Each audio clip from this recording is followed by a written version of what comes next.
there was this older gentleman, and he was afraid that his wife was going deaf because, you know, he was at the doctor. He said, "Doc, she just cannot hear me anymore. I don't know what's going on. What should I do?" And the doctor said, "Well, when you get home, just start at the far side of the room, ask her a question, and see how close you have to get before she hears you." It was perfect. He got home. She was over at the sink working on dinner. So he starts over here. He says, "Hey, honey, what's for dinner?" Gets nothing. Gets up a little closer. "Hey, sweetie, what's for dinner?" No response. Gets up right behind her. And he finally got her attention. He got up right behind her and said, "Hey, honey, what's for dinner?" And she turned around and said, "Meatloaf, I've told you 3 times. But has that ever happened to anyone besides me in life? There's a problem, and we think, oh, the problem's out there, or we think, oh, the problem's with them. But guess what? We can't control what happens out there. We know we can't control them. The only thing we can control is right here, and that is good news. Whoop, whoop. All right, let me tell you how this is going to work. You men, I'm going to lose you men right now, but women, you're going to totally be with me, okay? You know in Pretty Woman, when she's at the polo match, she's got on the brown dress with the white spots, and she's going whoop, whoop. That's where this comes from. So how it works is I go whoop, whoop, and then right after you do the same thing. You go whoop, whoop. Okay, you ready? Here we go. Whoop, whoop. That was pretty darn good. I'm impressed, but you've been sitting here a while, so let's get the juices flowing. So we're going to do it again, and make sure you do the arm movements because it makes it so much more fun. Whoop, whoop. Whoop, whoop. Whoop, whoop. Yay, all right, let's get started. So what we're going to do this afternoon, we are just going to have a little fun, and we're going to learn a few things. How many of you need more fun in your lives? Yeah, whoop, whoop, yeah. How many of you work with some people who need to learn a few things? Yeah, if they're sitting next to you, you don't have to look at them, okay? All right, so everybody stand up. We're going to be up and down. We're going to have some fun. All right, so bring your right hand up, bring your right hand down. Bring your left hand up, bring your left hand down. Bring your right hand up, leave it up. Left hand up, leave it up. Bring them together and clap. Very good. Now you're going to bring them together and clap 3 times. Excellent. Now on the count of 3, you are going to clap 7 times as fast as you can. 1, 2, 3. Look at you. Teresa told me you were fun, but a standing ovation already? I like you people. Yes, yes, yes. Actually, that is not for me. That is for Teresa. Where did she run off to? Teresa, who puts this, I think you all already know her, but she does so much behind the scenes work. And then I want to bring up the sponsors who are responsible for me being here, and all of these sponsors we need to give lots of gratitude to, but Susan and Russ. So let's give them a standing ovation. And I just have a little gift for each of you. And Russ, I'm a jewelry girl, and so you don't get anything, sorry. That's all right. Yeah. I'm happy to have you here with us. All right, thank you guys so much. Thank you. All right, so I'd love to just give you a short background on how I came to be here. Would that be okay? Tell you a little bit about myself. I had a great childhood. My daddy was a minister, my mom was a school teacher. And from the time I was this high, it was just programmed into me that I was going to grow up and be a school teacher. So that's what I did. But about my 3rd year of teaching, something started to happen. I started getting called to the principal's office more often than my students. A pink slip would come, and the students would nudge each other, and they'd be like, "I bet it's for Mrs. H." And sure enough, it was for Mrs. H. So I learned real early on that I was not cut out for the school system. So I retired from teaching after 5 years and immediately had 4 children in 5 years. So I wasted no time in creating another full-time job for myself. This one did not pay as well, though. It was as a stay-at-home mom that I started to make little beaded bracelets at my kitchen table. Because I always say I lead a charmed life, I was able to take my kitchen table hobby and through just some miraculous experiences grow it into a $1 million company. And it was because of that success I've been able to author some books and travel all around the country getting to speak to groups like this, really living my dream, doing my bliss. So in addition to work that I love and a family that I love, I'm happily married to a hottie, been together on and off for 30 years. I'll tell you a little bit about that later. And on top of family and work, I also have a really rich inner life. I don't know how many of you know about Lake Ouachita in Arkansas. I should be on the Arkansas Tourism Board because Lake Ouachita is the second cleanest lake in the U.S. to Lake Tahoe. And I have a boat there. It's my boat. My husband doesn't even have a key. I drive it, I gas it, I park it. And every summer, I spend the summers on the lake, and then I take 1 week, and I go spend 7 days completely alone by myself on an island. So I feel like I've been able to craft this life where I get to have time for myself, time for family, and time for work. And I really, when I boil it down, there are 3 things that I've done to craft this life, and it is show up, be bold, and play big. So that is what we're going to talk about today. Whoop, whoop. All right, some of you dropped out. Come on, let's show up. Whoop, whoop. All right. You know, showing up is really just being present in your life. There are millions of people who wake up every day. The minute their feet hit the floor, they are excited about life. They are completely engaged. They are ready to go 100% involved in whatever's in front of them. And do you know what every single one of them have in common? They're under the age of 5. Yes, I believe children are teachers. That's why I had to have 5. I had a lot to learn. So when we show up, we're fully present in our lives. The Washington Post decided to do a study and see how present people were. They took Joshua Bell. Now, if you don't know who Joshua Bell is, he is the premier violin virtuoso of our lifetime. They say he is the best there will ever be. They took Joshua Bell, violin virtuoso. They gave him the 6 most difficult pieces of music to play that have ever been composed. And he played them on the most expensive instrument to ever exist, a $3.5 million Stradivarius 1713 violin. But they put Joshua Bell in street clothes and put him in the metro station in Washington, D.C. Now the Post had security all around, and they had cameras because they wanted to tape the experiment. But they had security because they were afraid. I mean, Joshua Bell's paid over $1,000 a minute. They were afraid if people knew that he was in the subway station paying for free, that there'd be a riot. So they've got the stage set. Joshua Bell played for 43 minutes. In that 43 minutes, 1,097 people walked past him.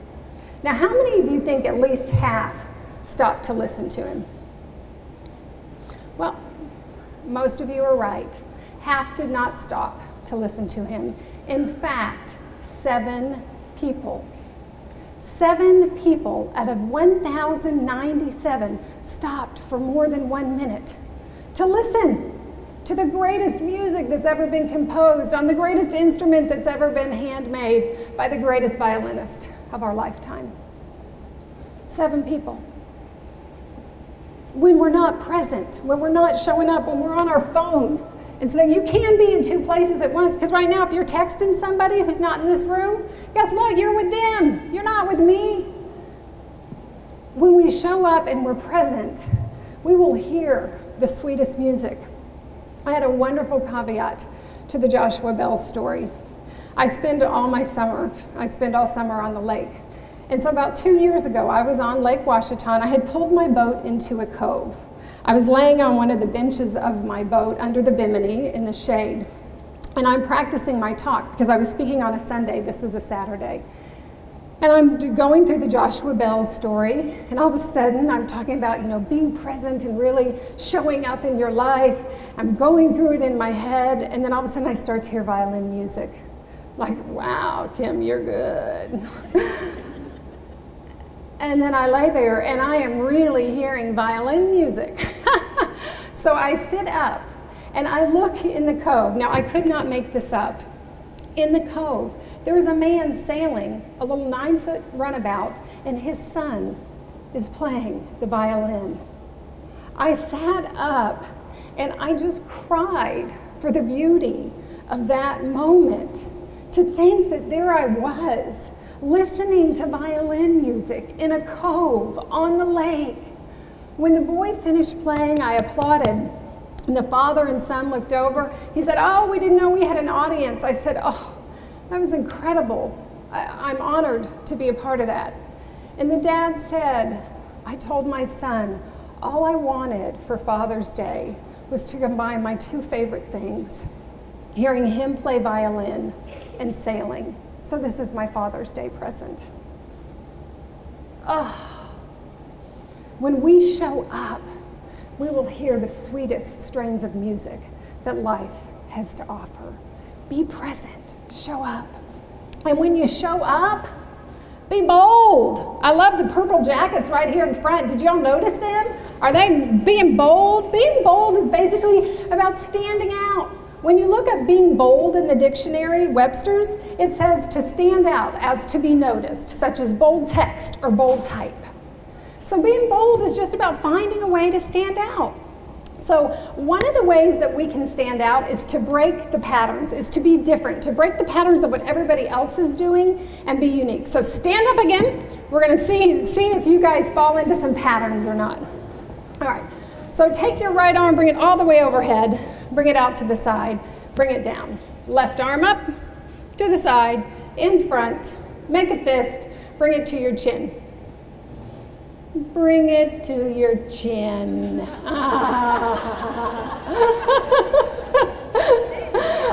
well, I know who my visual learners are. Okay, let me give you another one. I'm just going to tell you a story. This is easy. You're a bus driver. At the first stop, a woman in a red dress gets on. At the second stop, a man wearing a green coat gets off. And at the third stop, two guys carrying guitars get on the bus. Now, what did the bus driver have for breakfast?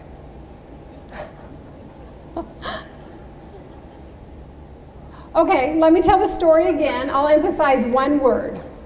You are a bus driver. Oh, so what did the bus driver have for breakfast?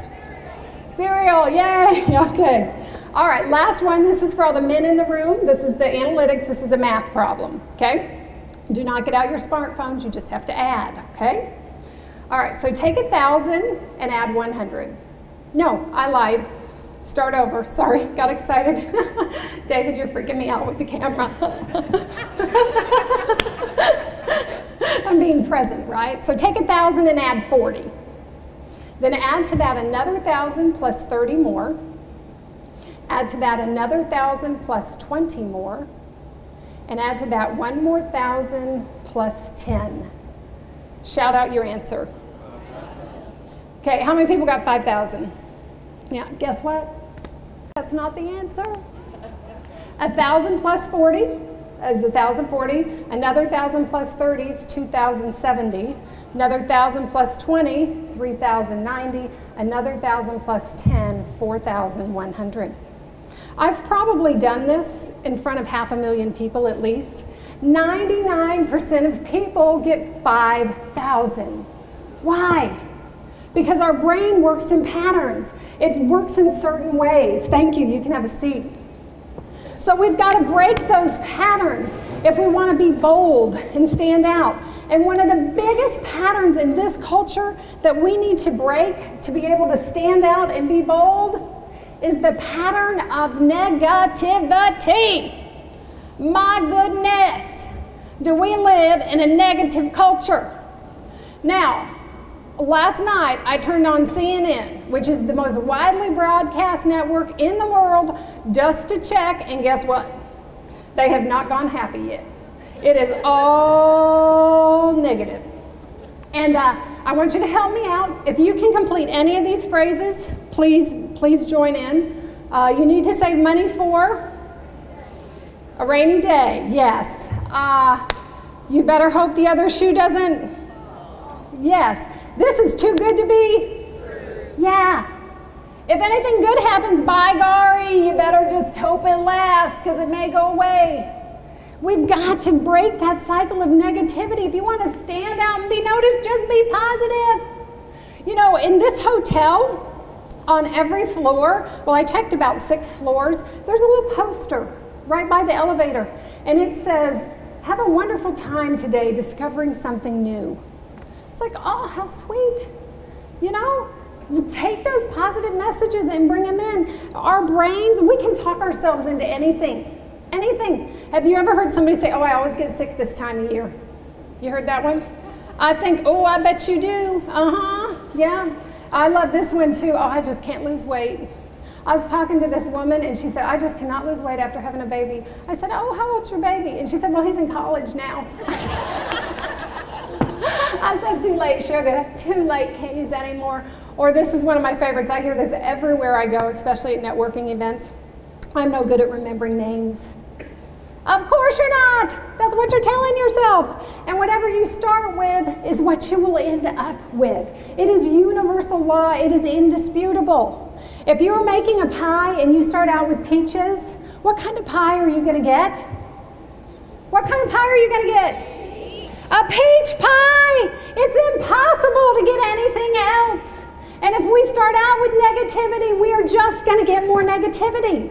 And I want to give you a physical demonstration of how this works because I noticed I had a few visual learners. So I need a volunteer. Oh, look at this. Woohoo! Let's give her a round of applause. Her hand went straight up in the air. Let's whoop whoop her. Whoop whoop. Come on, sugar. Stairs are way over here. You're tall. Good for you. See, she's owning it. Yeah. All right. What's your name? Lorraine. Lorraine. So this is Lorraine. Who are you with? I'm with Main Street Royal Travel. Main Street Royal Travel. Yeah. All right. So you're going to stand right here, and you're going to put this arm out. Okay? And I'm going to try to press it down, and you're going to resist. Okay. Okay? All right. Here we go. Okay. All right. So that's our test. So now I want you to say, "I love my life. My life is great. Good things always happen to me." I love my life. My life is great. Good things always happen to me. Put your arm back out, and I'm going to press down. Okay. Now you're going to say, "I hate my life. Nothing good ever happens to me, and things never work out." I hate my life. Nothing good ever happens to me. What was the last one? And things just never work out for you. Just don't work out. Okay. Put your arm out and resist. Oh my God. Look at them, not me. I've seen it before. Yeah, that's what negative talk, self-talk will do. But let's look at this. Now, what about our words to someone else? What if I say, "Lorraine"? Wait, I'm not going to get too close to that speaker. "Lorraine, I thank you so much for volunteering. You're clearly a woman who is ready to show up, be bold, and play big. And I am so grateful you're here. Thank you." Thank you. Put your arm out and resist. Yeah. That's working. But okay, now remember she volunteered, okay? So now let's look what negative words do. You know, you could have just stayed home. Nashville really didn't need you here, but you know, I guess you're here now. Oh well. Now let's put your arm out and you're gonna resist. I'm not joking. That is weird. That is weird. Yeah. Okay, you want it to get even weirder? Okay? Let it get weirder. So now, just send her positive energy. No words, just positive energy.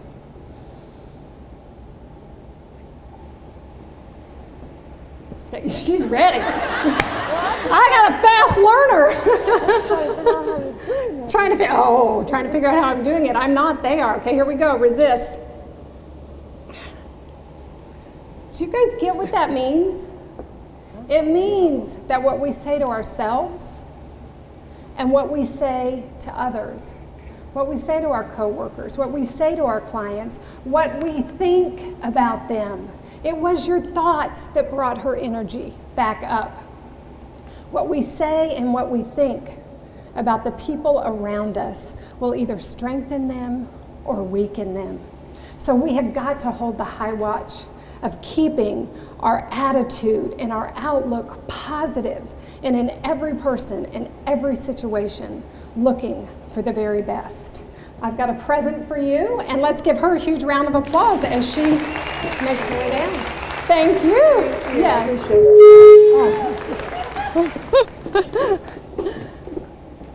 It was about 17 years ago. I told you I'd tell you my husband and I have been together 30 years on and off. About 17 years ago, we endured a personal tragedy, and we were like two people with broken legs. We couldn't help each other up, and we ended up getting divorced for about 3 years, and then we got back together. And when we were divorced, my husband went to counseling. Now, I love to tease him and say if you would have gone to counseling while we were married, we wouldn't have had to get divorced, but you know, that's a whole nother subject. So we got divorced, he went to counseling. We were getting married about 2 weeks later, and it was his last session with Dr. Phillip. And Dr. Phillip asked him to bring me to this last session so he could meet me and then send us on our soon-to-be happily remarried way. We got to Dr. Phillips. He invited us in. Dr. Phillips was in his early 70s. Sweet, sweet, doddering old gentleman. He had us sit down. He fixed us a cup of tea. And he said, I really brought you here because I want to tell you a story. And we said, okay. He said, this story is about two women that were good friends, Mary and Martha. And Mary loved her husband. Mary was happy in her marriage. Mary's life was really great, and she had a really good relationship with her husband. Martha, on the other hand, didn't even really like her husband. She did not have a good marriage, and she was not very happy in her relationship. Martha got kind of sick of hearing about how great Mary's husband was. So Martha says to Mary, why don't you just for 1 week, 7 days, write down everything he does that drives you crazy. Every time you have to ask him to do something twice. Every time he doesn't listen to you. Just for 7 days, and then come back and see me. Mary agreed. She kept a little notebook, and at the end of 7 days, she went back to Martha's, and sure enough, she had pages and pages of things this man that she really loved did that drove her crazy. Dr. Phillips stopped the story right there.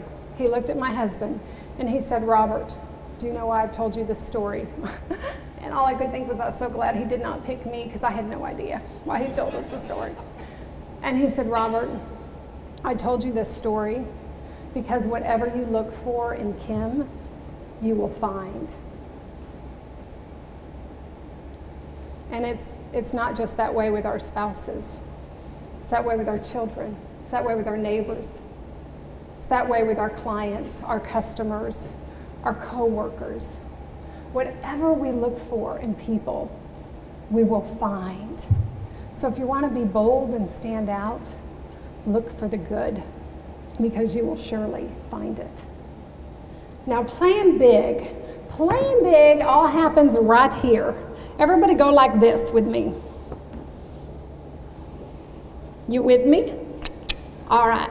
You know why this is the determination of your success? Go right here. Because it is what happens right here between your ears that is going to determine your success and your happiness or not. Playing big is mastering the mind game.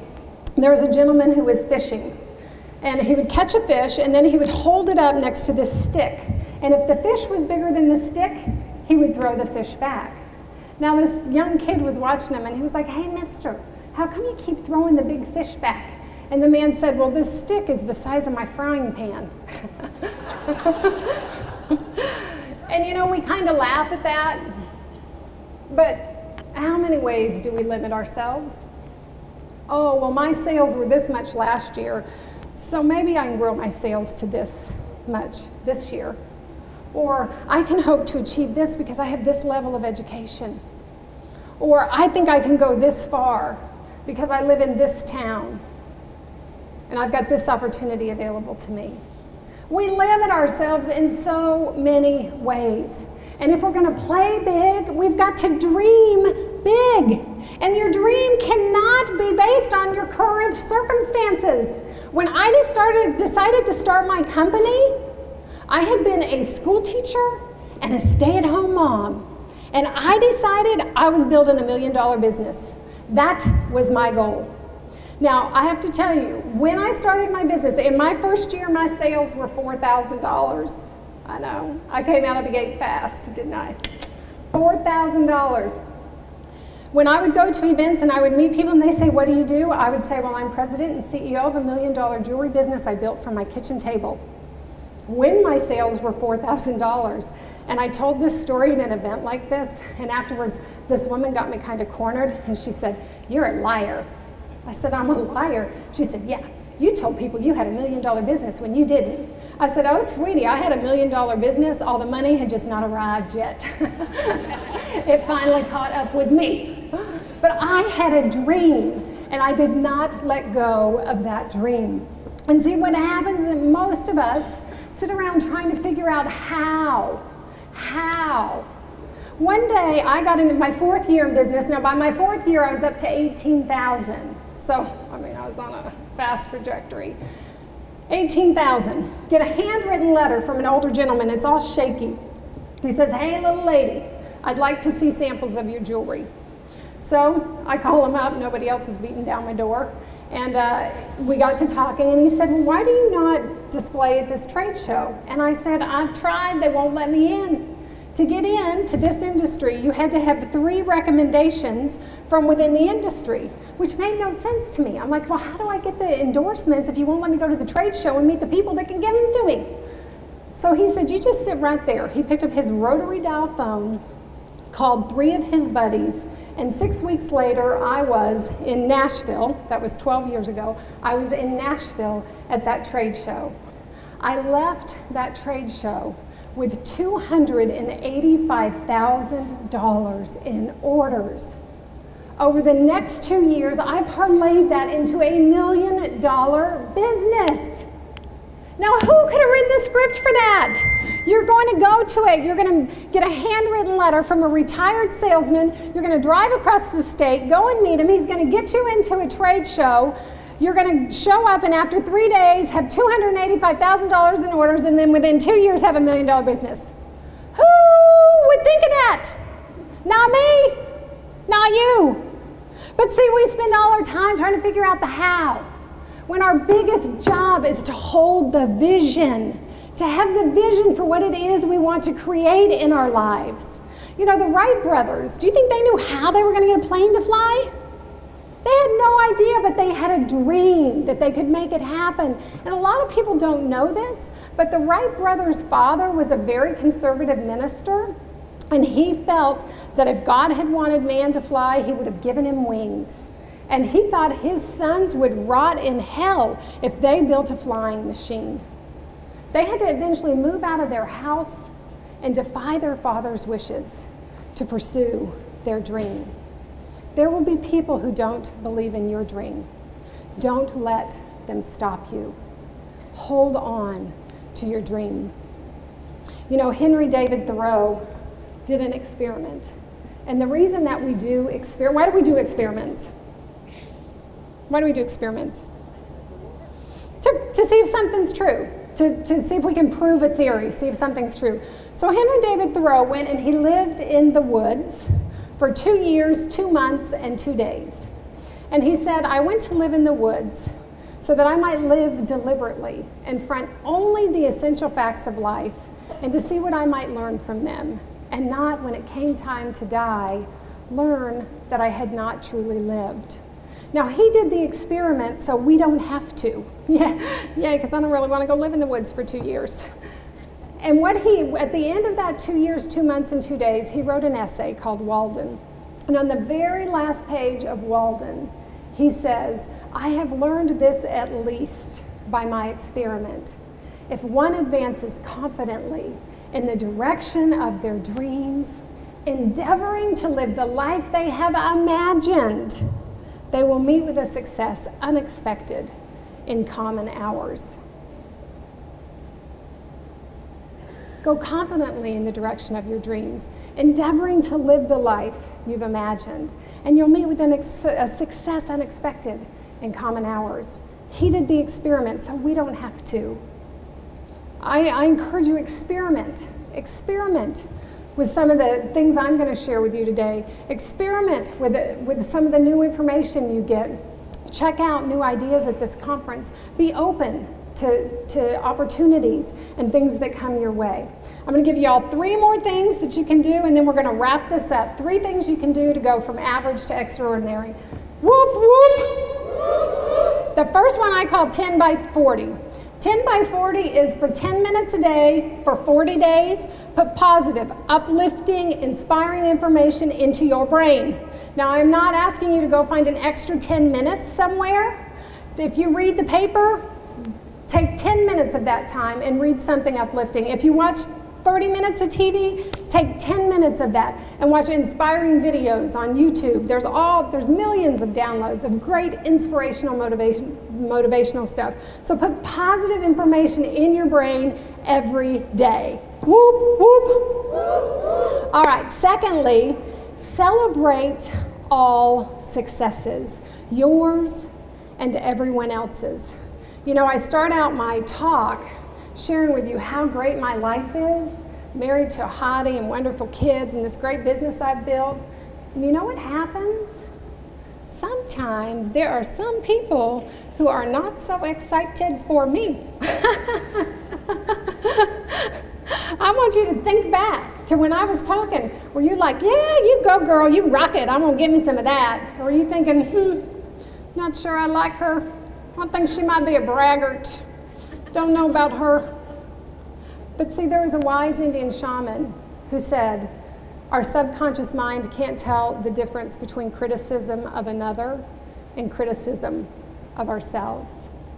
Anything we block for somebody else, we block for ourselves. So it's critical when you're out there in your communities, in your jobs, traveling across the world, that you celebrate every success, that you build everybody up with you. Because if the subconscious mind can't distinguish between criticism of another and criticism of oneself, it also can't distinguish between celebration of a success for another and celebration of a success for you. Now, the third thing that you have got to do to go from average to extraordinary is have some dang fun. Whoop, whoop. Now, I have to tell you all, I've actually taught yoga for over 20 years, but about 5 years ago, I went and I got certified in laughter yoga. Now, in our culture, for some silly reason, people have decided they're only going to laugh if something's funny. But we can laugh just to laugh, because laughing is good for us. Laughing increases your endorphins, it lowers your stress, it improves your heart rate. Laughing has all these benefits, but most of us just sit around waiting for something to be funny. Well, guess what? We're gonna laugh just to laugh. Okay, now I promise you, nobody has ever been hurt practicing this exercise, except I was in, it was Minnesota, and a woman did wet herself. So I'm just giving you fair warning. So everybody up. Now, when we finish a laughter yoga exercise, you'll know it's over because we're gonna go very good, yay. So do that with me. Very good, yay. All right, so we've talked a little bit about Hawaii today. So let's put on our aloha skirts, and we're gonna, so the object is to laugh, okay? So men, you too, you gotta play, okay? Swivel your hips, there you go, That's Oscar, right? The big kahuna. All right, so we're gonna laugh. Ha, aloha, aloha, aloha, ha, ha, ha, ha, ha. Very good, yay. All right, now some of you didn't get it, but the whole goal here is to laugh, not to stop yourself from laughing, okay? One more, motorbike laughter. Get on your motorcycle. Wing, we're gonna wing right into some laughter. Wing, wing, wing.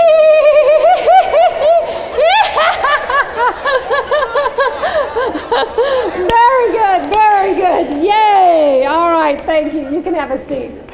Okay, I got a couple things to tell you, and then I have one final story. Wherever I speak, I like to create special resources for the people who are in the audience. Supplemental materials that can help you show up, be bold, play big, find ways to go from average to ordinary. So any average to extraordinary. So if any of you would like, I will send you an email next week with all of these resources. Just leave me your card on, I've got a table right back there. Leave me your card and I will send you a link to that page with the password so that you can access all of those resources.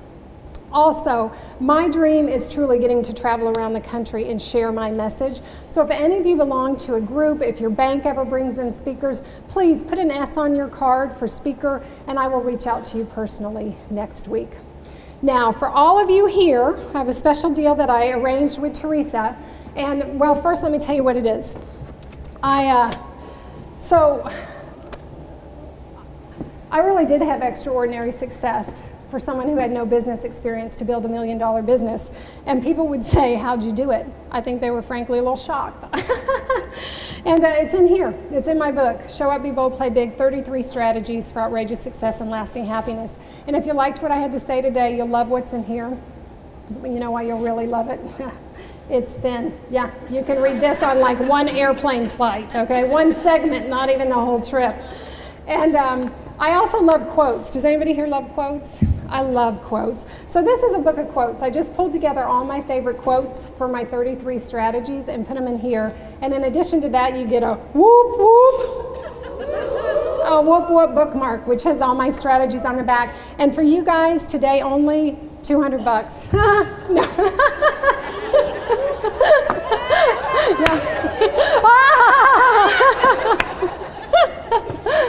No, I'm just kidding, $20. So all three of those for $20 back at my table if you're interested. So my last story is a very personal story. That personal tragedy I talked about was the death of my 2-year-old daughter to leukemia. It was the darkest, the most devastating time of my life. I was the mother of 4. I had 4 kids under the age of 5. And my 2-year-old was diagnosed with leukemia. She fought a hard battle, but in the end, her journey was over, and I realized that my journey was truly just beginning. And when I was in the very depths of despair, I started to see white stones in the most unlikely places. The first time I saw one, I was walking through a grocery store parking lot, and there's just one white stone. And have you ever had that feeling like it was calling my name? It was like, wah, wah. And I went over and I picked up that white stone, and I didn't know what it meant, but somehow it felt connected to Chelsea, to me. In the weeks that followed, I found white stones everywhere I went. And there wouldn't be like a pile of them, there'd be one white stone. And so I would pick those white stones up, and I started to bring them home and put them on my dresser. And my husband, who was frankly quite worried about me, and probably with good reason, he's like, what is it with you and these rocks? And I said, I don't know, but I feel like there's a message from Chelsea in there. Well, it was a couple months later, and we were in church. We had a guest pastor that Sunday, and she was talking about the story of David and Goliath. And she said, you know, we all hear about the story of David and Goliath, and a lot of people talk about David, you know, and he was the underdog, and he overcame, you know, the indefeatable. And then there's Goliath, who represents those huge obstacles in our lives. Maybe it's a health crisis or a financial crisis or a failed relationship, you know, and Goliath are those things in life we have to overcome.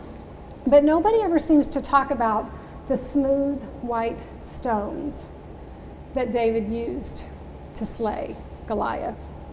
And I knew in that moment that what she was going to say next had nothing to do with her Sunday sermon. I knew that it was a message direct for me from Chelsea. And she said, those smooth white stones represent our ability to slay any giant, to overcome anything that seems like we cannot defeat it, and go on to live a life we love.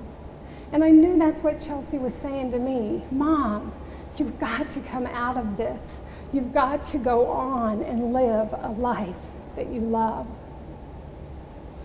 I tell each and every one of you, I would not wish the death of a child on anyone, but I would wish for every person the lessons that I learned from her death. And that is that life is short, and your time here is precious, and you only get one shot. So make it count. So that is the final thing I leave you with today, as you go out to show up, be bold, play big, create a life that you love, slay your giants, because life is short, your time here is precious, and you've got one shot. So make the journey extraordinary. Thank you. Thank you. Thank you. Oh, thank you, Oscar. Thank you. Oh.